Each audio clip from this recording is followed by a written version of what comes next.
Hello दोस्तों, आप सभी का हमारे YouTube channel history with Idris Khan में आप सभी का स्वागत है।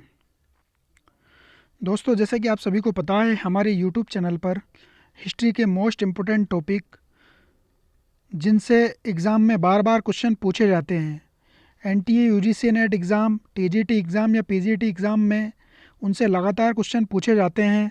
और दोस्तों, होता यह है कि उन क्वेश्चन में कन्फ्यूजन की वजह से या हमारा कॉन्सेप्ट क्लियर ना होने की वजह से वो क्वेश्चन हमारे गलत हो जाते हैं। तो दोस्तों, हमारे वीडियो बनाने का मकसद यही है कि आपसे जिन टॉपिक से बार बार क्वेश्चन पूछे जाते हैं, जिन टॉपिक से क्वेश्चन जो है गलत होते हैं, उनका जो है अच्छे से लैंग्वेज में बिल्कुल आसान भाषा में ट्रिक के माध्यम से समझाने की कोशिश करते हैं, जिससे आपके वो क्वेश्चन गलत ना हो। इसी के क्रम में दोस्तों, हमने कई सारे वीडियो हमारे यूट्यूब चैनल पर अपलोड किए हैं, जिनको आप चाहो तो प्लेलिस्ट में जाकर आप सारे वीडियो को देख सकते हो। और दोस्तों, इसी के क्रम में आज का जो वीडियो हमारा रहने वाला है, बहुत ही ज़्यादा इम्पोर्टेंट टॉपिक है। सभी तरह के एग्ज़ाम में जो है यहाँ से क्वेश्चन देखने को मिलता है। और दोस्तों, ये जो टॉपिक है काफ़ी ज़्यादा दिक्कत आती है समझने में, क्योंकि इसकी शब्दावलियाँ और इसका जो पैटर्न होता है काफ़ी ज़्यादा डिफ़िकल्ट होता है। तो दोस्तों, आज का जो हमारा वीडियो है, दिल्ली सल्तनत की जो इक़्तिदारी व्यवस्था थी, उसको हम समझने की कोशिश करेंगे और बिल्कुल आसान भाषा में, बिल्कुल आसान तरीके से इस वीडियो को हम जो है, इस टॉपिक को हम बहुत अच्छी तरीके से समझने की कोशिश करेंगे। तो दोस्तों, अगर आप चैनल पर नए हो तो चैनल को सब्सक्राइब कर ले और बेल आइकन को ज़रूर प्रेस कर लेना, जिससे आपको जो है आने वाली वीडियो की नोटिफिकेशन आपको मिलती रहे।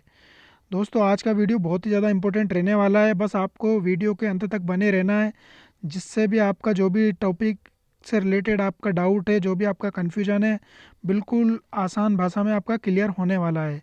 तो बिना समय गवाए चलते हैं हम हमारे स्लाइड के ऊपर, जहाँ हम इस टॉपिक को डिस्कस करने वाले हैं।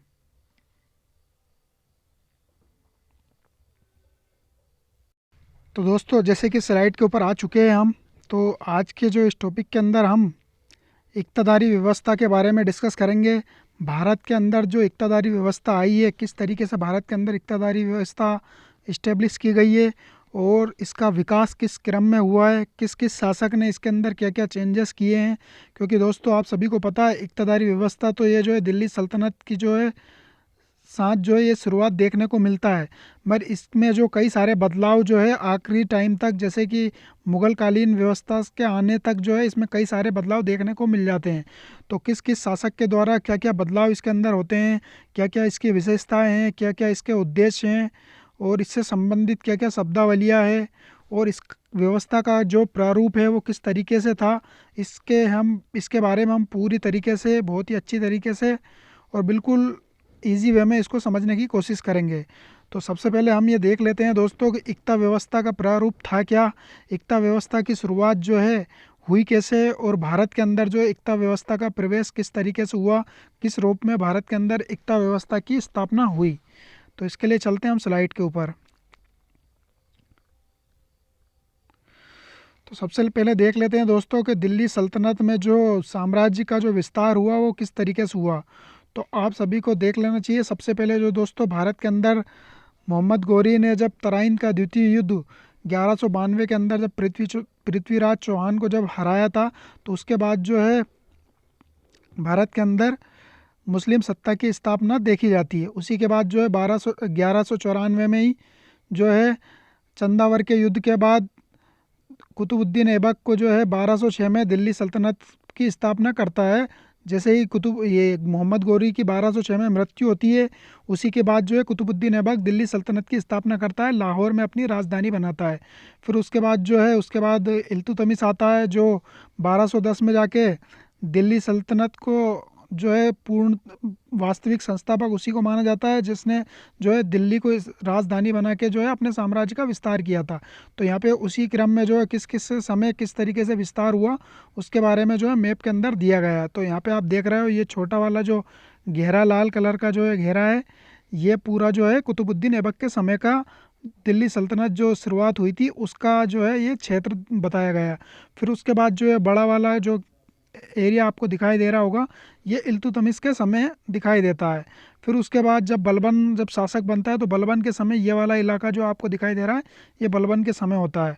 फिर उसके बाद अलाउद्दीन खिलजी जब शासक बनता है दोस्तों, अलाउद्दीन खिलजी के समय जो है ये पूरा इलाका जो है अलाउद्दीन खिलजी के समय ये जो है उसके प्रत्यक्ष नियंत्रण में रहता है। हालांकि वो जो है दक्षिण भारत के अंदर भी अभियान करता है, पर दक्षिण भारत के अंदर जो अपनी जो है प्रत्यक्ष नियंत्रण में नहीं लेता, उनसे बस अपना टैक्स वगैरह और जो माल वगैरह है वो लेता रहता है, बाकी उनके ऊपर प्रत्यक्ष जो है शासन नहीं चलाता है। मगर उसके बाद होता क्या दोस्तों, मोहम्मद बिन तुगलक जब आता है तो मोहम्मद बिन तुगलक जो है इस दक्षिण भारत के पूरे इलाके को जो है अपने नियंत्रण में ले लेता है। फिर उसके बाद दोस्तों जब लोदियों का काल आता है और जो है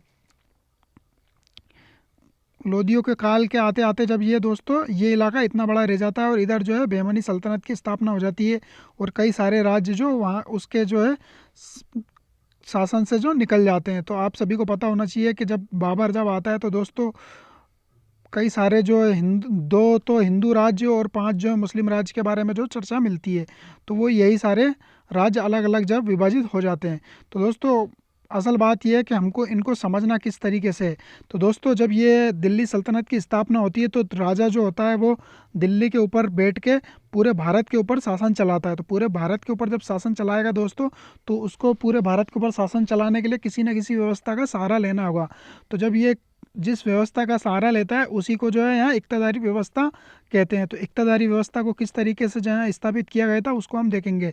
तो दोस्तों भारत को जो है एक पहले तो प्रांतों में बांटा गया था और प्रांतों के बाद उन प्रांतों के अंदर ही ये छोटी छोटी इक्ताओं में विभक्त किया गया था और वहीं पे जो अपने इक्तदारों को नियुक्त किया गया था और वही जो है यहाँ इक्ताओं की नियम कानून और व्यवस्था ये सारी चीज़ें वो इक्तदार देखा करता था। तो इस तरीके से जो है पूरी भारत को जो इक्ताओं में बांट के और केंद्रीकृत सत्ता को जो है यहाँ पे स्थापित किया गया था। तो इसके लिए हम चलते हैं हमारी स्लाइड के ऊपर, किस तरीके से जो है इसकी विशेषता है, इक्तादारी व्यवस्था की जो शुरुआत हुई है उसके बारे में हम यहाँ देख लेते हैं। भारत के अंदर किस तरीके से आएगी उसके बारे में हम आगे देखेंगे। तो सबसे पहले हम यहाँ पे देख लेते हैं दोस्तों इक्तादारी व्यवस्था जो शुरुआत हुई है वो किस तरीके से हुई है। तो इक्ता प्रणाली की जो शुरुआत हुई है वह संभवतः सल्जुकों ने की है। तो दोस्तों सल्जुक जो है एक जाति थी जो मध्य एशिया से संबंधित जो है ये लड़ाकू जाति हुआ करती थी, जो तुर्की और मंगोल और अफ़गान इन सबसे मिश्रित जातियों को इनको जो सल्जोक जाति थी उसने जो है इक्ता प्रणाली की जो शुरुआत की है। और दोस्तों इक्ता जो हम शब्द पढ़ते हैं ये इक्ता जो है अरबी भाषा का शब्द है जिसका अर्थ होता है विशेष भूखंड से। तो दोस्तों जैसे भी कोई भूखंड है तो इस भूखंड को पूरे को इक्ता बोला जाता है। तो जिसको पार्ट में डिवाइड कर दिया जाता है तो ये इक्ता हो जाता है, ये इक्ता हो जाता है, इस तरीके से ये इक्ता हो गया, ये इक्ता हो गया। तो एक जो विशेष भूखंड होता है उसे इक्ता बोला जाता था। कहने का मतलब जो भूखंड का जो क्षेत्र होता है विशेष क्षेत्र उसी को इक्ता कहा गया है। और ये किस भाषा का शब्द है दोस्तों, ये अरबी भाषा का शब्द है। इसके बाद हम देखते हैं दोस्तों इक्ता प्राप्त करने वाले व्यक्तियों को मुक्ता, हाकिम या आमिर, आगे चलकर वजेदार। तो दोस्तों जिस भी इंसान को जैसे कि ये पूरा क्षेत्र है, इस पूरे क्षेत्र को जब इक्ता में डिवाइड कर देंगे तो ये एक इक्ता हो जाएगा, ये दूसरा इक्ता हो जाएगा, ये एक तीसरा, ये चौथा, इस तरीके से जिस भी इंसान को जो व्यक्ति को ये इक्ता दिया जाएगा उसको मुक्ता कहा जाएगा। तो इक्ता को प्राप्त करने वाले व्यक्ति को क्या कहा जाएगा, मुक्ता कहा जाएगा, या हाकिम या आमिर। तो इस तरीके से दोस्तों आपको मुक्ता वाला याद रखना है क्योंकि कई सारे एग्जाम में जो मुक्ता वाला पूछा गया है। इसके बाद देखते हैं दोस्तों निजामुल मुल्क तूसी ने जो ग्रंथ लिखा है सियासतनामा, उसके अंदर जो इक्तदार का जो कार्यकाल बताया गया है वो 3 वर्ष बताया गया है। तो दोस्तों यहाँ पे ये बात बहुत ज़्यादा इम्पोर्टेंट है क्योंकि इक्ताओं को जो है वंशानुगत नहीं माना गया था, इक्ताओं को ट्रांसफ़र किया जाता था। तो इस तरीके से आप ये समझ सकते हो अगर किसी व्यक्ति को अगर यहाँ का इक्तदार बनाया गया है, जैसे कि उसको जब इक्तदार बनाया जाता है तो वो यहाँ का मुक्ता हो जाता है, तो वो यहाँ पे 3 साल रहेगा। तो इसका उल्लेख किसने किया है, निजामुल मुल्क तूसी ने अपने ग्रंथ सियासतनामा में। तो दोस्तों इसको 3 साल के लिए यहाँ रखा जाएगा, फिर 3 साल के बाद दूसरे इक्ता क्षेत्र में पहुँचा दिया जाएगा, फिर 3 साल के बाद यहाँ पे पहुँचा दिया जाएगा, फिर 3 साल के बाद यहाँ पे, मतलब कुल मिला के ट्रांसफ़र कर दिया जाता है। तो ये जो है स्थानांतरण की प्रक्रिया इसलिए की जाती थी दोस्तों क्योंकि अगर किसी भी व्यक्ति को अगर एक ही भू क्षेत्र देने के बाद उसी को अगर परमानेंट अगर यहाँ पे रख दिया जाएगा तो वो जो है यहाँ के लोगों के साथ घुल मिल जाएगा, यहाँ के अधिकारियों से मिल जाएगा, तो वो जो है अपनी स्वतंत्र सत्ता स्थापित करने के लिए काफ़ी ज़्यादा जो है प्रयासरत रहेगा और ये जो है अपने क्षेत्र में स्वतंत्र सत्ता स्थापित करने के काफ़ी ज़्यादा चांस इसके बढ़ जाते हैं। मगर जब इसको जब परमानेंट ट्रांसफ़र करेंगे 3 साल के बाद तो ये जो है अपनी व्यवस्था पूरी तरीके से इस्टेब्लिश नहीं कर पाएगा और उसी से पहले पहले उसका जो है ट्रांसफ़र कर दिया जाएगा। तो इससे जो है केंद्रीय सत्ता के जो है सुरक्षा काफ़ी ज़्यादा मजबूत देखने को मिलती है इस व्यवस्था के कारण। इसके बाद होता क्या दोस्तों, जो सिराज है, मिनहाज उस सिराज, जिन्होंने जो है दिल्ली सल्तनत से संबंधित जो अपनी पुस्तक लिखी है, जिसके अंदर जो है तबकात नासरी, जिसके अंदर नासरुद्दीन महमूद को जो है वो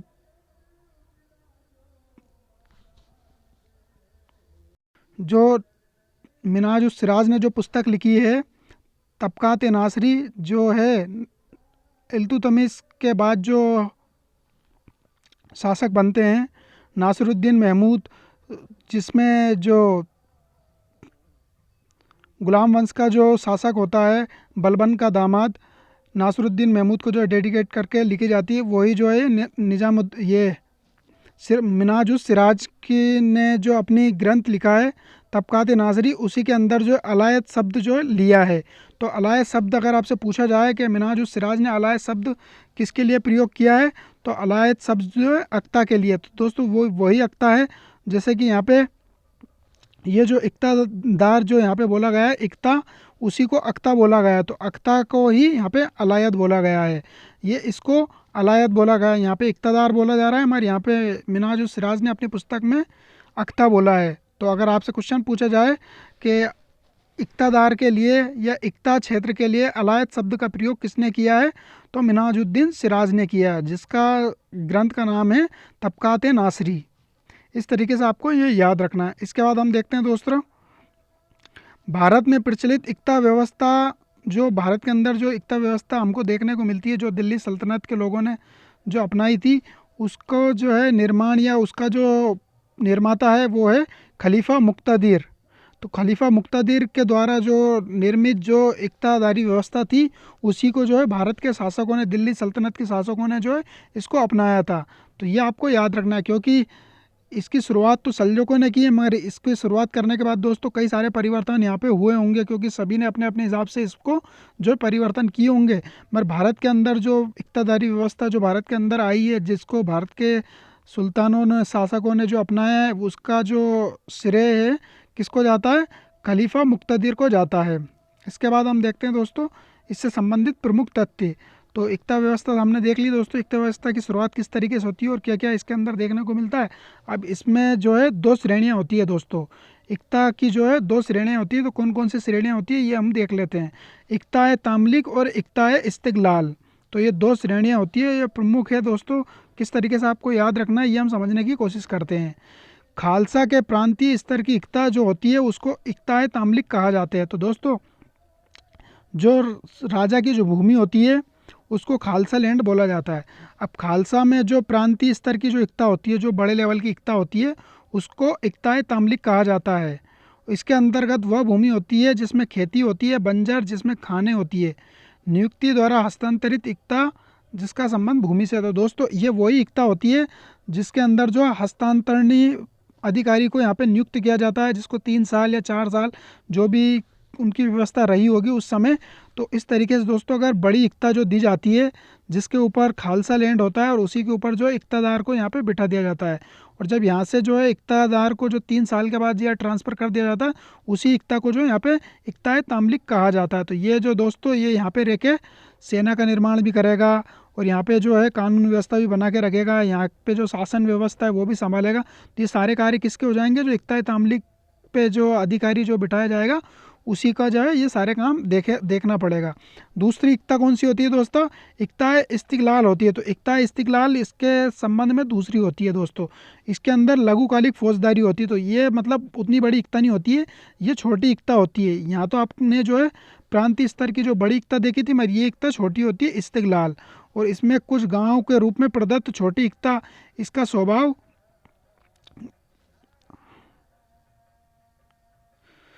स्वभाव अधिकार संबंधी इक्ता कहा जाता है।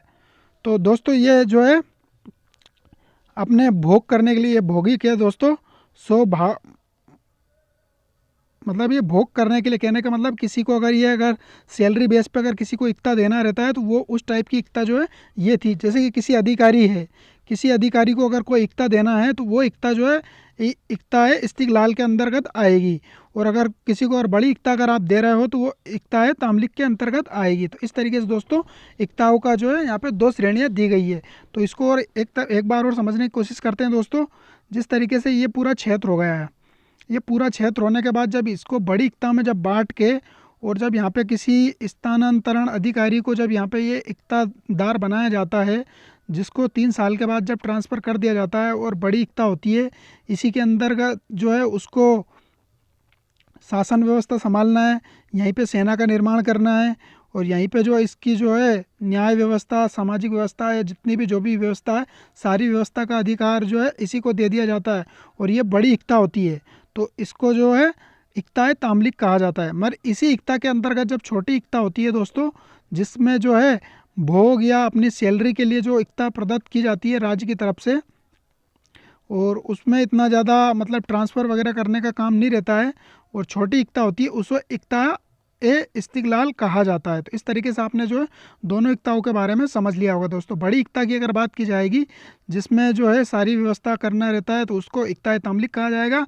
और छोटी इक्ता जिसको जो है राज्य की तरफ से सैलरी के बेस पे अगर दी जा रही है तो उसको इक्ताए इस्तिगलाल कहा जाएगा। तो ये सैलरी बेस पे दी जाती है इक्ताए इस्तिगलाल, और ये बड़ी वाली इक्ता जो है इक्ताए तामलिक, ये बड़ी व्यवस्था और पूरी व्यवस्था को संभालने के लिए दी जाती है इक्ताए तामलिक।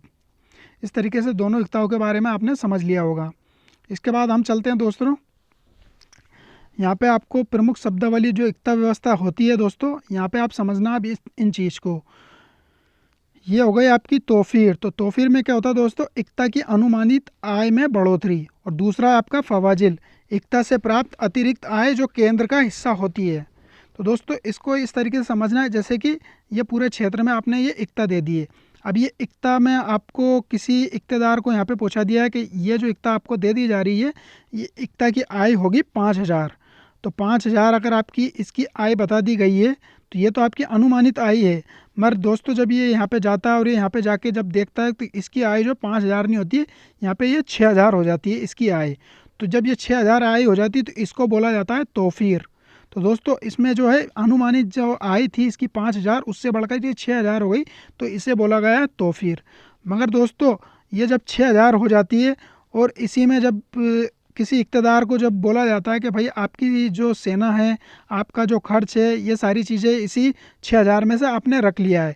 अब 6,000 में से जो है इक़्तिदार जब इनकी व्यवस्था करेगा, सेना को जब सैलरी देगा, यहाँ पे समाज कल्याण के कार्य भी करेगा और व्यवस्थाओं में जो भी अधिकारी है उन सबको जब सैलरी देगा, तो इन 6,000 में से सब काट पीट के अगर सैलरी अगर देगा तो 5,000 रुपये उसकी सैलरी बनती है। एग्जाम्पल के लिए अगर उसकी 5,000 रुपये पूरी सैलरी और पूरा खर्चा बन रहा है और उसमें से अगर उसके 1,000 रुपये अगर बच रहे हैं, तो वो 1,000 रुपये दोस्तों कहाँ करेगा, वो 1,000 रुपये वो केंद्र में जमा करेगा। तो जब ये 1,000 रुपये जो केंद्र पे जमा करेगा उसको बोला जाएगा फवाजिल। तो दोस्तों फवाजिल क्या है कि जब वो पूरा अपना खर्चा चलाने के बाद, पूरी सैलरी वगैरह देने के बाद, उस इक्ता की अनुमानित आय या जो भी आय है उससे जब वो उसके पैसे बच जाएंगे, तो जो पैसे वो बचेंगे वो केंद्र के पास जमा करेगा, उसे फवाजिल बोला जाएगा। तो इस तरीके से आपको ये दोनों चीज़ें याद रखनी है। तो अनुमानित ये इक्ता है, इक्ता की अगर अनुमानित आय 2,000 है या 5,000 है, 2,000 मान लेते हैं, और उसकी आय हो जा रही है 3,000, तो ये हो गया आपकी तोफ़ीर। अब तोफ़ीर तो आपने समझ लिया जिसमें आय बढ़ रही है। मगर दोस्तों फवाजिल क्या है कि इसमें आपका पूरा खर्चा हो रहा है 2,000 और आपके पास बच रहे हैं 1,000 रुपये, और 1,000 जो है वो आपको केंद्र में जमा करना है, तो इसको बोला जाएगा फवाजिल।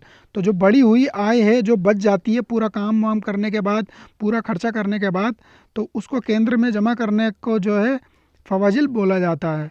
और इसकी शुरुआत जो है बलबन ने की थी। तो इसके बारे में हम आगे देखेंगे दोस्तों। इसके बाद हम देखते हैं सुल्तान जलालुद्दीन खिलजी ने अलाउद्दीन खिलजी को फवाजिल भेजने से मुक्त कर दिया था। दोस्तों ये मोस्ट इम्पोर्टेंट फैक्ट है, ये आपको याद रखना है। तो जब अलाउद्दीन खिलजी ने मतलब जलालुद्दीन खिलजी ने जो अपने भतीजे ये अलाउद्दीन खिलजी को जब कड़ा और मानिकपुर और इलाहाबाद वगैरह इनका जब इसको इक़्तिदार बनाया था, तो इसको इस बात की छूट दे दी थी कि जाओ बेटा मौज करो, जो भी आपके पास जितना भी आपके पास इनकम हो रही वो सारी इनकम अपने पास रखो और अपने सेना वगैरह को इन लोगों को बांटो और मेरे पास फवाजिल मत पहुंचाना। किसने बोला दोस्तों? ये जलालुद्दीन खिलजी ने अपने भतीजे अलाउद्दीन खिलजी से ये बात बोली थी कि आप जो है फवाजिल मेरे पास मत पहुंचाना। बाकी और जितने भी जो लोग थे उनको फवाजिल पहुंचाना रहता था। तो फवाजिल क्या होता है दोस्तों? जो पूरे काम वाम करने के बाद जो पैसे बच जाते हैं उसको फवाजिल बोला जाता है। तो आप ये समझ सकते हो इस तरीके से। इसके बाद हम देखते हैं दोस्तों एकता व्यवस्था की जो विकास हुआ है भारत के अंदर किस तरीके से हुआ, इसको हम समझने की कोशिश करते हैं। तो इस इक्तादारी की क्या क्या व्यवस्था है ये देखते हैं। सबसे पहले इक्तादारी व्यवस्था जो है दोस्तों ये सामंतवाद से इस अर्थ में भिन्न है, ये एक तो केंद्र के नियंत्रण में ज़्यादा है। तो दोस्तों सामंतवाद जो होता है जैसे कि ये पूरा इलाका होता है, इस पूरे इलाके में यहाँ पे एक सामंत बैठा दिया जाता। तो ये सामंत जो बैठ गया है ये पूरी ज़िंदगी बैठा रहेगा दोस्तों, ये सामंत हटेगा नहीं, इसे कोई भी नहीं हटा सकता है। इसके पास वंशानुगत अधिकार होते थे। ये अगर एक बार इसको ज़मीन मिल गई तो इसी की 7 पीढ़ी 10 पीढ़ी 20 पीढ़ी जो भी इसकी जनरेशन आगे बढ़ती जाएगी उनको ये ज़मीनें मिलती जाएगी। मगर दोस्तों इक्तादारी व्यवस्था के अंदर ये नहीं देखने को मिलता। इक्तादारी व्यवस्था के अंतर्गत इस पर पूरी तरह केंद्र का नियंत्रण होता था। तो केंद्र का नियंत्रण किस तरीके से होता था दोस्तों? इससे आपको अपदस्थ भी किया जा सकता था, इससे आपको ट्रांसफ़र भी किया जा सकता था, यहाँ का आय व्यय का हिसाब किताब लिया जा सकता था, यहाँ से आपसे फवाजिल वसूल किया जा सकता था, यहाँ से आपसे सेना का निर्माण करवाया जाता था। यहाँ आपको जो है पूरी व्यवस्था देखनी पड़ती थी, न्याय व्यवस्था, शांति व्यवस्था, सारी व्यवस्था आपको देखनी पड़ती थी। अगर केंद्र को अगर कभी कभी अगर सेना की ज़रूरत पड़ जाती थी तो वो जो है शासक इक्तादारी व्यवस्था वाले में क्या होता था कि यहाँ पे आपसे बोल दिया जाता था कि आप अपनी सेनाओं को पहुँचाओ। तो ये जो सेना को जो रखते थे वो सेना केंद्र के पास पहुँचा दिया करते थे। तो ये सारी सुविधा जो है इक्तादारी व्यवस्था के अंदर देखने को मिलती है। बाकी सामंतवादी व्यवस्था के अंतर्गत ये सारी चीज़ें देखने को नहीं मिलती है।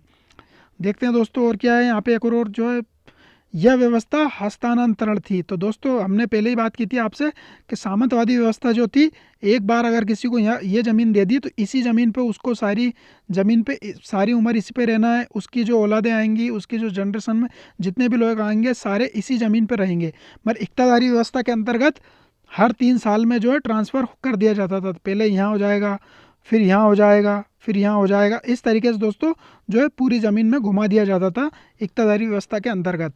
और ये जो है वंशानुगत नहीं थी। अगर किसी के अगर बाप को अगर ये ज़मीन मिली है तो ज़रूरी नहीं थी कि उसके बेटे को भी ये ज़मीन मिलेगी। उसके बाप को मिल गई है तो हो सकता है कि उसको या तो आपस कर दिया जाएगा या उसके बाद बाप के बाद किसी और को ये ज़मीन दे दी जाएगी। तो ये वंशानुगत नहीं थी। जबकि हमने आयंगर व्यवस्था के अंतर्गत पढ़ा था दोस्तों, अमर नायक को जो भूमि दे दी जाती थी, जो विजयनगर साम्राज्य के अंतर्गत हमने पढ़ा था, उसके अंतर्गत जो है भूमि को वंशानुगत अधिकार दे दिए जाते थे। जो भूमि में को जो प्राप्त करते थे अमर नायक, तो अमरम भूमि जो उनको मिलती थी उस पे जो है उनके वंशानुगत अधिकार देखने को मिलते हैं। सामंत व्यवस्था में भी यही देखने को मिलता है और आयंगर व्यवस्था के अंतर्गत भी यही देखने को मिलता है। मगर इक्तादारी व्यवस्था के अंतर्गत ये चीज़ें देखने को नहीं मिलती। यहाँ पे आपको हस्तांतरण भी थी और वंशानुगत भी नहीं थी। तो ये दोनों चीज़ें यहाँ पे डिफरेंट था, ये दोनों अलग था। इसके बाद दोस्तों सुल्तान की तरह मुक्ता भी भूमि का निःशुल्क अनुदान कर दिया करता था। तो दोस्तों ये चीज़ भी आप समझ सकते हो, अगर सुल्तान की ये ज़मीन है, इस ज़मीन पे यहाँ पे आपको जो है 4 जो है इक़्तिदार को दे दिया गया था, मतलब 4 मुक्ता को ये ज़मीन दे दी गई। तो मुक्ता के पास ये अधिकार हुआ करता था दोस्तों, जैसे सुल्तान ने ये ज़मीन दी है, सुल्तान ये बैठा हुआ है और उसने ये ज़मीन इनको दे दी है, तो ये अपने अधिकारियों को इसमें से ही ये ज़मीन दे दिया करते थे। तो इसका अधिकार किसको था दोस्तों? मुक्ता को। तो सुल्तान ने तो इनको ये बड़ी वाली ज़मीन दे दी है, मगर ये मुक्ता जो हुआ करते थे, जो इक़्तिदार हुआ करते थे, जो इक़्तिदार हुआ करते थे अमीर, तो ये अपने अधिकारियों को भी छोटी छोटी ज़मीन के रूप में ये टुकड़ा दे दिया करते थे। तो ये व्यवस्था भी जो है इक़्तिदारी व्यवस्था के अंदर देखने को मिलती है। इसके बाद दोस्तों ये इक़्तिदारी व्यवस्था जो है दिल्ली सल्तनत में क्यों इसको जो है यहाँ पे अपनाया गया, इसका भी 2 उद्देश्य देखने को मिलते हैं दोस्तों। इसका जो उद्देश्य, प्रमुख उद्देश्य ये था कि सामंतवाद के जो राजनीतिक स्वरूप था उसको समाप्त करना था दोस्तों। भारत के अंतर्गत जो है, भारत के अंदर जब दिल्ली सल्तनत इस्टेब्लिश हुई थी उससे पहले आप सभी को पता है, जब पूर्व मध्यकाल था उस समय काफ़ी ज़्यादा जो है गुप्त उत्तर काल के बाद से ही सामंतवादी व्यवस्था यहाँ पे देखने को मिलती है भारत के अंदर। भारत में जब ये सारी व्यवस्था जब बिल्कुल पूरी तरीके से हावी हो गई थी तो कई सारे जो है राजवंश का जो है पतन का ये कारण बनी थी, क्योंकि ये लोग जो है वंशानुगत अधिकार लेके बैठे हुए थे और ये जो है कभी कभी जब कमजोर शासक होता था तो उसके खिलाफ ये विद्रोह करके अपनी स्वतंत्र सत्ता स्थापित कर देते थे। तो जब भारत के अंदर जब मुस्लिम सत्ता और दिल्ली सल्तनत के शासकों ने जब स्थापना की तो उन्होंने देखा कि यह वाली व्यवस्था तो काफ़ी ज़्यादा इसके अंदर बुराई है और काफ़ी ज़्यादा जो है ये खतरा जो है पैदा कर सकती है। तो उन्होंने इन सारी व्यवस्था को समाप्त करने के लिए अपनी एक नई व्यवस्था को यहाँ पे इस्टेब्लिश किया। तो कौन सी व्यवस्था को इस्टेब्लिश किया उन्होंने? इक्तादारी व्यवस्था को। तो उन्होंने सामंत के ऊपर ही इक्तदारों को जो है यहाँ पे नियुक्त कर दिया और उन्होंने बोल दिया कि भाई यहाँ से जो लगान वसूली करो और लगान वसूली करके यहाँ से जो भी राजस्व प्राप्त हो रहा है उसी में आपको जो यहाँ की व्यवस्था को चलाना है और यहीं पे जो है एक सेना का निर्माण करना है। तो सेना का निर्माण किस लिए करना है दोस्तों? क्योंकि राजा जो है अपने साथ जो है सेना रखना चाहता था, तो सेना रखने के लिए उसने इक्तदारी व्यवस्था की शुरुआत की और यहाँ के जो इक्तदार थे उन्हीं से बोला कि आप अपने साथ जो है सेना का निर्माण करो। जब भी राजा को ज़रूरत पड़ती थी तो वो अपने इक्तदार से बोलता कि भाई मुझे सेना चाहिए, तो ये इक्तदार जो थे, जो अख्ता थे, ये राजा को सेना यहाँ से प्रोवाइड करवाते थे। तो ये सारी चीज़ें जो है उसको इक्तदारी व्यवस्था के अंतर्गत यहाँ से मिली थी। तो ये सामंतवादी व्यवस्था का पतन यहीं से देखने को मिलता है। इसके बाद दूसरा पॉइंट हम देखते हैं दोस्तों, दूर दराज के क्षेत्र को केंद्र से जोड़ना। तो दोस्तों भारत के अंदर जब उन्होंने जब ये व्यवस्था इस्टेब्लिश की तो भारत में कई सारे राज्य जो है विभिन्न जो है खंड में अलग अलग टुकड़ों में बटे हुए थे। जब उन्होंने यहाँ पे एकता व्यवस्था स्टार्ट की, यहाँ से स्टार्ट की, जैसे कि दिल्ली के अंदर जो है यहाँ पे राजा बैठा हुआ है और उन्होंने जो है यहाँ की एकता जो है यहाँ पे इक्तदार को बिठा दिया है। अब यहाँ के इक्तदार को बिठा दिया तो ये सारे लोग जो है यहाँ से दिल्ली के जो शासक थे केंद्र में बैठा हुआ था उससे कनेक्ट हो गए। तो वो जब चाहता था इनसे ऑर्डर करके इनसे सेना बुलवा लिया करता था, इनसे फवाजिल वसूल किया करता था और यहाँ की व्यवस्था भी उसको देखना नहीं पड़ती थी। उसके छत्र छाया में रह के जो है इक्तदार जो लोग थे वो यहाँ पे पूरी व्यवस्था, शांति व्यवस्था, पूरी सुरक्षा की गारंटी जो है ये इक्तदार लोग दिया करते थे। तो ये सारी सुविधा जो है उसको इक्तदारी व्यवस्था के अंतर्गत देखने को मिली है। इसके बाद हम आगे चलते हैं दोस्तों, भारत में इक्तदारी व्यवस्था का विकास किस तरीके से हुआ ये देख लेते हैं। तो भारत के अंदर जो इक्तदारी व्यवस्था की शुरुआत जो सबसे पहले मोहम्मद गोरी ने की है। तो मोहम्मद गोरी ने इसकी शुरुआत तो की है मगर इसकी वास्तविक शुरुआत हमको जो है इल्तुतमिश के समय देखने को मिलती है। मगर मोहम्मद गोरी ने किस तरीके से इसकी शुरुआत की ये देख लेते हैं। भारत में इक्तदारी प्रथा का प्रारंभ करने का श्रेय मोहम्मद गोरी को जाता है। तो अगर आपसे क्वेश्चन पूछे दोस्तों कि भारत के अंदर जो है इक्तदारी व्यवस्था की शुरुआत किसने की है तो वो मोहम्मद गोरी ने की है। और इसका जो वास्तविक संस्था वगैरह पूछ लिया कि भाई भारत के अंदर जो है व्यवस्थित इक्तदारी व्यवस्था की शुरुआत किसने की है तो वो इल्तुतमिश ने की है। तो उसके बारे में हम देखेंगे दोस्तों। इसने क्या किया है दोस्तों, भारत के अंदर जो है इक्ता व्यवस्था तो शुरू की है मगर किस तरीके से की है? 1192 ईस्वी में जब इसने तराइन का द्वितीय युद्ध जब ये जीत गया था उसके बाद ऐबक को जो ये प्रमुख जो इक्ता था हाँसी का उसको इसने ऐबक को प्रदान किया और मलिक नासिरुद्दीन को उच्च और मुल्तान की इक्तदारी इनको सौंपी। तो दोनों को जो है अलग अलग जो है इक्ता प्रदान किया। तो अगर क्वेश्चन पूछे कि ऐबक को जो सबसे पहले कहाँ का इक्तदार नियुक्त किया था दोस्तों तो हाँसी का जो है ये इक्तदार जो है इसको प्राप्त हुआ। तो यहाँ से जो है बलबन को भी जो है ये इक्ता प्राप्त हुआ। तो ये भी हम देखेंगे दोस्तों आगे जाके, जो बलबन को इक्तदारी जो है बलबन को जब यहाँ पे जो षड्यंत्र वगैरह जब होते हैं तो बलबन को भी हाँसी पहुँचा दिया जाता था। तो ये बहुत ज़्यादा इंपॉर्टेंट इक्ता थी और इसी को जो है मोहम्मद गोरी ने अपने जो दास था ऐबक उसको दिया था। अब दोस्तों ऐबक को तो ये दे दिया, फिर ऐबक ने आके क्या किया तो ऐबक ने जो अपना जो दामाद या अपना जो दास था इल्तुतमिश उसको बदायूं का इक्तदार दिया। तो बदायूं का इक्ता बहुत ही ज़्यादा इंपॉर्टेंट था दोस्तों। आप सभी को पता है ये दोआब वाला एरिया था, गंगा यमुना दोआब, और यहाँ से कई सारे जो है ज़्यादा यहाँ से राजस्व की वसूली की जाती थी। तो वो इम्पोर्टेंट इक्ता किसको दिया था दोस्तों? जो अपना विश्वास पात्र दास था जिसको अपना जो है इसने दामाद बनाया था उसी को जो है यहाँ पे जो है बदायूं का इक्ता उसने प्रदान किया था। अब दोस्तों इल्तुतमिश आता है तो इल्तुतमिश क्या करता है? इल्तुतमिश ने जो इस जो व्यवस्था थी इक्तदारी व्यवस्था उसको नीति के तहत व्यवस्था का प्रशासन अंग में मतलब इसको प्रशासन में जोड़ा। तो इसको बिल्कुल सिस्टमेटिक वे में जो है इसको अपने प्रशासन में इसको जोड़ा। तो किस तरीके से जोड़ा इसने? जो है भारत के अंदर जो है इसने अपने जो है 2000 तुर्क दासों को जो तुर्क लोगों को जो है यहाँ पे जो है इक्ता प्रदान किया। तो जो भारत के अंदर जो पूरा क्षेत्र था उसको 2000 इक्ताओं में जिसने बांटा और उसी के अंदर जो है इसने सभी को अपना अपना इक्ता प्रदान किया और सभी से बोला कि भाई मुझे राजस्व जो है यहाँ से वसूल करो और अपनी अपनी जो है व्यवस्था यहाँ से देखो और अपने अपने क्षेत्र के अंदर जो है शांति व्यवस्था कायम करो। तो ये सारी चीज़ें जो है यहाँ पे इसने अपने अधिकारियों में 2000 इक्ता प्रदान करके और अपने जो है राज्य की जो है यहाँ पे व्यवस्थित यहाँ पे स्थापना की। इसके बाद दोस्तों बर्नी ने क्या बोला है इसके संबंध में। बर्नी के अनुसार इल्तुतमिश ने दोआब के क्षेत्र में जो गंगा यमुना का जो दोआब का क्षेत्र था उसमें 2000 तुर्क सैनिकों को जो है इक्ता दिया। तो किसने दिया दोस्तों, अगर क्वेश्चन पूछा जाए कि 2000 तुर्क सैनिकों को इक्ता किसने प्रदान किया, तो इल्तुतमिश ने प्रदान किया।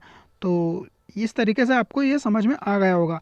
इसके बाद दोस्तों इल्तुतमिश के बाद जो है बलबन शासक बनता है। तो ये गुलाम वंश का ही शासक था और ये भी एक दास था। तो दोस्तों यहाँ पे मैं बता दूँ कुतुबुद्दीन ऐबक, इल्तुतमिश और बलबन ये तीनों जो है दास थे।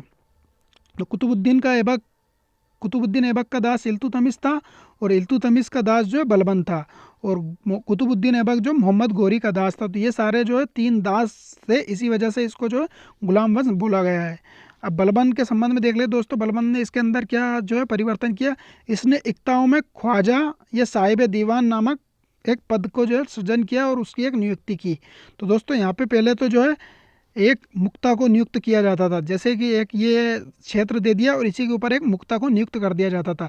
मगर बलबन ने क्या किया दोस्तों, इस मुक्ता के साथ साथ एक ख्वाजा नामक अधिकारी की भी जो है यहाँ पे नियुक्ति की, जो इसके ऊपर कंट्रोल करता था। किसके ऊपर, मुक्ता के ऊपर, क्योंकि मुक्ता जो मनमानी करने लगाया था तो इसकी मनमानी को रोकने के लिए इसके ऊपर एक अधिकारी को नियुक्त कर दिया, ख्वाजा नामक अधिकारी। तो ये आपसे क्वेश्चन पूछा जाता है दोस्तों कि ख्वाजा नामक अधिकारी को किसने नियुक्त किया था, तो बलबन ने नियुक्त किया था। और बलबन ने क्या किया दोस्तों कि 2000 इक्ताओं की जांच करवाई और पेंशन के बदले इक्ताओं का पुनर्ग्रहण का आदेश दे दिया। तो दोस्तों जो पुराने समय के जो इक्ता जो इल्तुतमिश के समय जो दिए गए थे उनमें से जो है 200 इक्ताओं की जो जांच करवाई किसने, बलबन ने। अब जांच करवाने के बाद उसको लगा कि यार ये लोग जो हिसाब में कुछ गबन कर रहे हैं और इनकी व्यवस्था भी सही साट नहीं चल रही है, तो उनको जो है यहाँ से पेंशन देके मुक्त करने की किसने सोचा, बलबन ने सोचा। मगर जब ये प्लान किया तो दोस्तों इन इक्ताओं ने जो है इक्तादारों ने यहाँ पे विद्रोह की शक्ल कर दी, मतलब ये विद्रोह करने लग गए। तो विद्रोह करने लगे तो दोस्तों दिल्ली का एक कोतवाल था फखरुद्दीन, जो बलबन का जो काफ़ी ज़्यादा घनिष्ठ मित्र था, ये दोनों जो आपस में इन दोनों की अच्छी पड़ती थी। तो फिर इसने सलाह दी कि सुल्तान ये सब रहने दो और इन लोगों को यहीं पे रहने दो। तो इस तरीके से दोस्तों बलबन को अपना फैसला बदलना पड़ा। तो बलबन ने जो जांच करवाई थी और इन लोगों को पेंशन के बदले इन इक्ताओं को जो पुनर्ग्रहण मतलब अपने पास लेने की किसने कोशिश की थी, मगर जब विद्रोह किया तो दोस्तों इसने अपना आदेश वापस ले लिया। तो उसी तरीके से वापस से रहने दिया, मगर इसने जो ख्वाजा नामक अधिकारी जो इनके ऊपर नियुक्त जरूर किया। सबसे पहले बलबन ने ही मुक्ता को अपनी सेना के व्यय का हिस्सा अलग करना के बाद फवाजिल को सुल्तान के पास भेजने का नियम बनाया। तो दोस्तों इसने क्या नियम बनाया कि एग्जाम्पल के लिए इक्ता है, इस इक्ता में से जितना भी जो राजस्व आ रहा है उस राजस्व में से कितना हिस्सा तो इक्तादार के पास जाएगा, कितना हिस्सा सेना के पास जाएगा। तो इस तरीके का स्पष्ट विभाजन किया। फिर इन दोनों विभाजन के बाद कितना राजस्व यहाँ से बच रहा है उस राजस्व के हिस्से को जो है सुल्तान के पास पहुंचाना है। तो दोस्तों ये सुल्तान के पास पहुंचाने को क्या कहा जाता था, फवाजिल कहा जाता था। इसकी शुरुआत किसने की थी दोस्तों, बलबन ने की थी। तो इससे पहले के जितने भी सुल्तान थे, इल्तुतमिश, रजिया सुल्तान और जो भी थे आराम शाह वगैरह वगैरह, तो इन सब के समय तो ये जो है इक़्तिदारों ने खूब मौज उड़ाई, खूब पैसे खाए और खूब मतलब इन्होंने पान की ग्लोरिया जो चबाई। मगर बलबन के समय जाके क्या किया बलबन ने, भाई अपना अपना हिसाब क्लियर करो, आपकी सैलरी कितनी है उतनी रखो, सैनिकों को कितनी सैलरी उतनी दो, मगर बाकी का जो है आपके बाप का नहीं है, मेरे पास पहुँचाओ। तो इस तरीके से दोस्तों इसने बोला कि जो भी आपके पास पैसे बच रहे हैं वो मेरे पास पहुँचाओ, आपके पास रखने की कोई ज़रूरत नहीं है और ये सारी चीज़ें मेरी है तो मेरे पास आना चाहिए। तो फवाजिल नामक जो हिस्सा बचा हुआ था इनका तो बलबन ने अपने पास मंगवा लिया। इसके बाद दोस्तों अलाउद्दीन खिलजी आता है। तो अलाउद्दीन खिलजी आके अब इसमें क्या परिवर्तन करेगा ये हम देख लेते हैं दोस्तों। इसने छोटी इक्ताओं को खालसा में बदल दिया। तो दोस्तों आपको शुरुआत में मैंने बताया था इक्ताए इस्तिगलाल जो होता था, एक तो इक्ताए तमलीक होती थी जो बड़ी बड़ी इक्ता होती थी और एक इक्ताए इस्तिगलाल होती थी जो जीवन यापन करने के लिए छोटी छोटी इक्ता जो खान पीन और अपने जो है भोग करने के लिए जो इक्ताएँ दे दी जाती थी, उन सभी इक्ताओं को अलाउद्दीन खिलजी ने जो है इकट्ठा करके और इसको खालसा भूमि, जो राजा की जो भूमि थी, उसमें बदल दिया। तो उन्होंने बोला कि भाई आप सब भी जो है छोटी छोटी एकताएं लेके बैठे हो, आप सब जो है पूरी एकताओं को यहाँ पे दो और आपको जो है सैलरी मिलेगी, आप अपने काम सैलरी से चलाना, ये जो ज़मीन वमीन लेके बैठे हुए बड़े बड़े ज़मींदार बने फिर रहे हो आप लोग, तो ये ज़मीनें हमें दो और आपका काम जो करना है, आप जो सर्विस कर रहे हो उसके लिए आप सैलरी पकड़ो, बात खत्म। आप जो जैसे किसी सैनिक को टुकड़ा दे दिया, किसी छोटे मोटे अधिकारी को ज़मीन का टुकड़ा मिला हुआ था, तो इन सारी चीज़ों को जो है अलाउद्दीन खिलजी ने छोटे छोटे टुकड़े को मिला के पूरा एक ज़मीन का टुकड़ा बनाया, जिसको खालसा लैंड बोला जाता है। और खालसा लैंड पर किसका अधिकार होता है दोस्तों? सुल्तान का अधिकार होता था। तो इससे पूरी आय जो है सुल्तान के पास जाया करती थी, मगर इससे पहले जो छोटी छोटी जो आय मिलती थी वो उन्हें अधिकारियों के पास मिलती थी। मगर अलाउद्दीन खिलजी ने क्या किया, उन छोटे छोटे अधिकारियों से ज़मीनें लेके और खालसा भूमि बना दी और छोटे छोटे अधिकारियों को वेतन दे दिया। तो इस तरीके से दोस्तों ये चीज़ किसने की? अलाउद्दीन खिलजी ने की। एकता के बदले नगद वेतन देने की प्रथा चलाई। तो दोस्तों आप सभी को पता होना चाहिए कि नगद वेतन की शुरुआत जो है अलाउद्दीन खिलजी ने की थी। तो इससे पहले जो सैनिकों को जो है नगद वेतन नहीं दिया जाता, उनको जो है ज़मीनें दे दी जाती थी। इस तरीके की सुविधा जो है इनको प्रदान की गई थी। मगर अलाउद्दीन खिलजी ने आके बोला कि भाई ज़मीन वमीन मत करो, तुम्हें तो सूखी सैलरी देंगे हम, तुम्हें ज़मीन वमीन करने की कोई ज़रूरत नहीं है। तो उन्होंने ज़मीन वमीन छुड़ा के इनसे और जो है इनको सैलरी दे दी जाती थी। इसके बाद दोस्तों गयासुद्दीन तुगलक के समय क्या होता है, इसने एकता के राजस्व में मुक्ता की धनराशि और उसके अधीन सैनिकों के वेतन की धनराशि का स्पष्ट विभाजन कर दिया। तो दोस्तों इसने भी वही काम किया जो हमने बलबन के समय देखा था। तो एकता जो हो गई, अब एकता से जो राशि मिल रही है, जैसे कि 10,000 यहाँ से राशि यहाँ से निकल के आ रही है। अब यहाँ से मुक्ता का जो वेतन है 3,000 मुक्ता का वेतन है, 5,000 जो है यहाँ से सैनिकों की राशि है। तो इस तरीके से दोस्तों दोनों का विभाजन करते हैं कि भाई 3,000 तुम्हारा है, 5,000 तुम्हारा है, तो 8,000 तुम्हारा बन रहा है। तो इस तरीके से इसने क्लियर कर दिया दोनों का। तो आप जो है अब जो 2,000 बच रहे हैं वो हमारे पास सेंड करो। तो ये चीज़ें यहाँ पे वही गयासुद्दीन तुगलक ने भी वही काम किया जो बलबन ने किया था। इसके बाद दोस्तों मोहम्मद बिन तुगलक आता है। तो मोहम्मद बिन तुगलक ने तो और नया काम कर दिया दोस्तों। इब्ने बतूता जो है बताता है, इब्ने बतूता जो है मोहम्मद बिन तुगलक के समय जो है ये भारत में आया था। तो इब्ने बतूता बताता है कि मोहम्मद बिन तुगलक के समय एकताओं के 2 अधिकारी नियुक्त किए जाते थे। तो दोस्तों बलबन के समय किसका कौन सा अधिकारी नियुक्त किया जाता था? ख्वाजा नामक अधिकारी। अब जो है मोहम्मद बिन तुगलक ने इसमें जो है नया काम किया। तो नया काम क्या किया दोस्तों, इसने जो है एकता दे दी जाती थी। अब एकता के अंदर 2 अधिकारी, पहले तो एक मुक्ता को ही नियुक्त किया जाता था, मगर अब यहाँ पे 2 लोगों को यहाँ पे जो है नियुक्त किया जा रहा है। किस तरीके से? एक तो अमीर होता था और दूसरा यहाँ पे वली उल खराज होता था। और दोस्तों दोनों को अधिकारी को नियुक्त करने के बाद जो दोनों का काम क्या क्या होता था? अमीर का काम होता था यहाँ पे जो सेना जो निर्माण किया जाता था, उस सेना का जो है प्रमुख अधिकारी कौन होता था? अमीर होता था। और वली उल खराज क्या करता था दोस्तों? यहाँ से जो है पेमेंट का काम करता था। यहाँ से जो भी धनराशि या पैसा जो भी वसूल करना है, जो भी लगान व्यवस्था से जो है लगान वसूल करना है, राजस्व वसूल करना है, कर को वसूल करना है, वो सारा काम किसका होता है दोस्तों? वली उल खराज का होता है। तो खराज भी समझ सकते हो आप, खराज एक कर था जो भूमि से वसूल किया जाता था, जो फसल के रूप में लिया जाता था, वो खराज था। तो वलीउल खराज क्या करता था? राजस्व वसूली का कार्य करता था। और अमीर क्या करता है दोस्तों? अमीर यहाँ पे सेना का जो है प्रमुख अधिकारी था। इस सेना से रिलेटेड जितने भी काम थे ये अमीर किया करता था। तो ये दोनों अधिकारी की जो शुरुआत किसने की थी? मलिक मोहम्मद बिन तुगलक ने की थी। ये मोस्ट इंपोर्टेंट क्वेश्चन है दोस्तों, कई सारे एग्जामों में ये क्वेश्चन पूछा गया है कि आमिर और वलीउल खराज नामक अधिकारियों की नियुक्ति किसने की थी? तो मोहम्मद बिन तुगलक ने की थी। आमिल है दोस्तों, शायद ये आमिल है, शायद ये आमिर की जगह आमिल है ये, आमिल और वलीउल खराज। इसके बाद दोस्तों मोहम्मद बिन तुगलक ने इसमें क्या किया? मोहम्मद बिन तुगलक ने राजस्व वसूली के लिए इजारेदारी प्रथा की शुरुआत की। तो दोस्तों इसने जो राजस्व वसूली थी, जैसे कि ये एकता है, अब इस एकता को जो है राजस्व वसूल करना है, तो दोस्तों यहाँ पे जो है इसने बोली लगवाई। तो जो भी इंसान जो ज़्यादा बोली लगाता था उसी को जो है यहाँ से राजस्व वसूली का अधिकार दे दिया जाता था। तो इस तरीके की सुविधा किसने की दोस्तों? मोहम्मद बिन तुगलक ने स्टार्ट की थी। इसके बाद हम देखते हैं दोस्तों फिरोज तुगलक के समय क्या इसमें परिवर्तन देखने को मिलता है। फिरोज तुगलक ने आके जो है अब एक्स्ट्रा ऑर्डनरी वाला काम कर दिया दोस्तों इसने। तो इसने क्या किया दोस्तों? इक्तादारी व्यवस्था के अंतर्गत जो हम शुरू से देख रहे थे कि यहाँ पे जो है वंशानुगत का जो सिद्धांत देखने को नहीं मिलता, मगर फिरोज तुगलक ने आके जो है वंशानुगत बना दिया। तो इसने वंशानुगत बना दिया तो ये व्यवस्था किसके समतुल्य हो गई दोस्तों?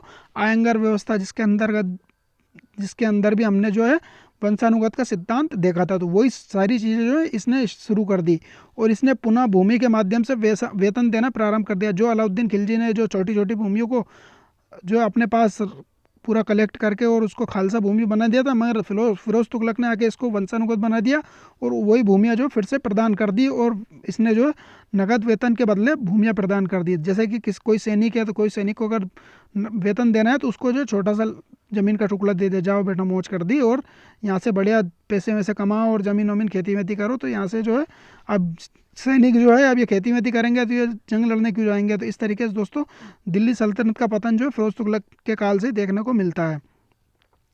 अब इसके बाद और क्या काम किया इसने, जो ज़मीन जो दे दी जाती थी उसको वजह कहा जाता था। तो वजह और वजहदार जो है हम आगे देखने को मिलता है कि वजह से ही वजहदार निकल के आता है। जो ज़मीन का टुकड़ा जिसको मिलता था उसे ही वजहदार कहा जाता था। और इसने एक और नया नियम बनाया दोस्तों, इतलाकनामा का प्रचलन किया, जो लगान से वेतन प्राप्त करने का नियुक्ति पत्र था। तो दोस्तों इसने क्या किया कि जैसे कि अब ये ज़मीन का टुकड़ा है, ये ज़मीन का टुकड़ा जो इक्ता है, इक्ता से जो लगान की वसूली होती थी 3,000 वसूली हुई इसमें से। अब कोई सैनिक है दोस्तों, कोई सैनिक की सैलरी है यहाँ की जगह 100 रुपये। तो अब ये 100 रुपये अगर इसको लेना है तो इसको 100 रुपये लेने के लिए इसको इतलाकनामा एक लिखवाना पड़ता था। अब इसको अगर किसी ने लेटर लिख दिया इतलाकनामा, सुल्तान ने लेटर लिख दिया इतलाकनामा अधिकारी ने कि जाओ ये इतलाकनामा लिख दिया हमने 100 रुपये का, तो ये जाके जो है राजस्व अधिकारी से जाके ये इतलाकनामा दिखाएगा, ये लेटर दिखाएगा। कहने का मतलब ये टोकन है, ये टोकन जाके दिखाएगा। इस टोकन के ऊपर लिखे रहते थे भाई इसकी सैलरी 100 रुपये। तो ये राजस्व जो इस ज़मीन से मिलता था उसी में से इसको जो है सैलरी दे दी जाती थी। तो ये शुरुआत किसने की थी दोस्तों, इतलाकनामा की फिरोज शाह तुगलक ने की थी। तो फिरोज शाह तुगलक ने इतलाकनामा की शुरुआत की थी। इतलाकनामा में क्या होता है दोस्तों, यह सैन्य अधिकारी या कोई सा भी जो भी अधिकारी होता था ये एक टोकन लेता था जिसको इतलाकनामा बोला जाता था और ये जाके राजस्व अधिकारी को दिखाता था और राजस्व अधिकारी उस इतलाकनामे पे जो राशि जो भी उसका विवरण था उसे देख के उसकी सैलरी प्रदान की जाती थी। तो ये चीज़ क्या कहा गया, इतलाकनामा, और इसकी शुरुआत किसने की, फिरोज तुगलक ने। इसके बाद हम देखते हैं दोस्तों लोधी काल आता है। अब लोधी काल के अंदर क्या देखने को मिलता है दोस्तों, लोधी सुल्तानों ने भी जो है बड़े बड़े भूखंडों को अख्ताओं के रूप में आवंटित कर दिया। तो दोस्तों सबसे पहले तो हम देखा था कि अलाउद्दीन खिलजी के समय जो है सारी भूमि जो छोटी छोटी भूमि थी उसको जो है खालसा भूमि में कन्वर्ट कर दिया। खालसा भूमि में कन्वर्ट करने के बाद जो यहाँ से जो सैलरी के जो राजस्व की जो उगाही होती थी वो सीधे शासक के पास जाती थी, सुल्तान के पास जाती थी और सुल्तान जो है सैलरी के रूप में नगद पैसे देने लग गया था अलाउद्दीन खिलजी। मगर फिरोज तुगलक के काल में आके क्या होता है दोस्तों, जो ये खालसा भूमि थी या जो भी ज़मीन थी उसमें से छोटी छोटी भूमि के टुकड़े सैलरी के रूप में देना स्टार्ट कर दिया। तो अब ये फिरोज तुगलक में छोटी छोटी ज़मीन थी, मगर लोधी काल में आने के बाद क्या होता है दोस्तों, ये जो ज़मीन थी इस ज़मीन के बड़े बड़े टुकड़े इन्होंने देना स्टार्ट कर दिया। तो ये शुरुआत किसने की दोस्तों, लोधी काल में पुनः स्टार्ट हुआ। और इन्होंने जो इस समय के जो सेनापति थे, सेनापति के अधीन भूमि का विखंडन कर अपने सैनिकों को वितरित करने लगे। तो दोस्तों इसमें एक नई चीज़ देखने को मिली, जैसे कि कोई सेनापति है, सेनापति को ये ज़मीन दे दी।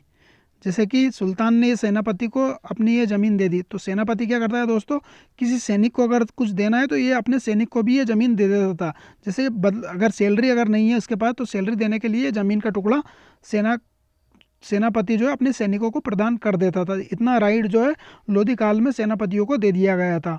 इसके बाद दोस्तों और क्या होता है, इस समय इक्तदार को आधिकारिक रूप से वजहदार कहा जाता था। दोस्तों वही हमने अभी शुरू में बात की थी कि वाजह भूमि जो है फिरोज तुगलक के समय देना स्टार्ट हुआ था, मगर लोधी काल में आने के बाद जो है इस भूमि के मालिक को वजहदार कहा जाने लगा। तो इक्तदार से वजहदार का जो कॉन्सेप्ट है वो इस तरीके से आया है। तो इस तरीके से दोस्तों आपने जो है पूरी इक्ता व्यवस्था के बारे में आपने समझ लिया है। दोस्तों ब्रीफ में अगर आप सोचोगे तो जो है मोहम्मद गौरी ने जो है भारत के अंदर इक्ता व्यवस्था की शुरुआत की है। उसके अंदर जो है थोड़ा बहुत परिवर्तन इल्तुतमिश के समय देखने को मिलता है, जिसने जो है भारत के अंदर जो है 2000 इक्ताओं को जो है इक्ता प्रदान किया था। अपने तुर्क जो सैनिक थे उनको 2000 इक्ताओं में विभक्त कर दिया। फिर उसके अंदर जो है बलबन ने आके जो है ख्वाजा नामक अधिकारी की नियुक्ति कर दी। फिर उसके बाद जो है मोहम्मद बिन तुगलक ने आके उसमें आमिल और खराज नामक जो है अधिकारी था उसकी नियुक्ति कर दी। फिर उसके बाद जो है अलाउद्दीन खिलजी करता है दोस्तों, पहले इल्तुतमिश जो है 2000 सैनिकों की नियुक्ति करता है। फिर उसके बाद अलाउद्दीन खिलजी जो है छोटे छोटे इक्ताओं को इकट्ठा करके एक बड़ी खालसा भूमि बना के और छोटे छोटे इक्ताओं को उसमें कन्वर्ट कर देता है और कन्वर्ट करने के बाद सैनिकों को नगद वेतन देने लगता है। फिर उसके बाद मोहम्मद बिन तुगलक उसके अंदर जो है वली उल खराज और आमिल नामक अधिकारियों की नियुक्ति करता है। फिर उसके बाद फिरोज तुगलक आता है, तो फिरोज तुगलक क्या करता है दोस्तों, वापस से उसको जो है वंशानुगत बना दिया जाता था और ज़मीन जो है सैलरी के बदले ज़मीनों को देना स्टार्ट कर देता है। फिर उसके बाद लोधी काल आता है, तो लोधी काल जो है ज़मीन के बड़े बड़े टुकड़े देना फिर से स्टार्ट कर देते हैं और सेनापति को इतना राइट दे दिया जाता है कि वो अपने सैनिकों को भी जो है ज़मीन दे देते थे। तो इस तरीके से दोस्तों एकता व्यवस्था की शुरुआत होके और किस तरीके से जो है इसका पूरा विकास हमने देख लिया है। अगर दोस्तों आपको फिर भी अगर कोई कन्फ्यूजन है तो कमेंट्स करके ज़रूर बताएं, और अगर आपको वीडियो अच्छा लगा है तो वीडियो को लाइक करें, शेयर करें, और चैनल पर अगर आप नए हो तो चैनल को ज़रूर सब्सक्राइब कर लें, क्योंकि इतिहास से रिलेटेड कई सारे वीडियो यहाँ पे आपको देखने को मिलते हैं। और कई सारे वीडियो जो हमारे यूट्यूब चैनल की प्लेलिस्ट में डले हुए हैं उनको आप देखना चाहें तो आप देख सकते हो। तो वीडियो को हम यही समाप्त करते हैं। थैंक यू, धन्यवाद।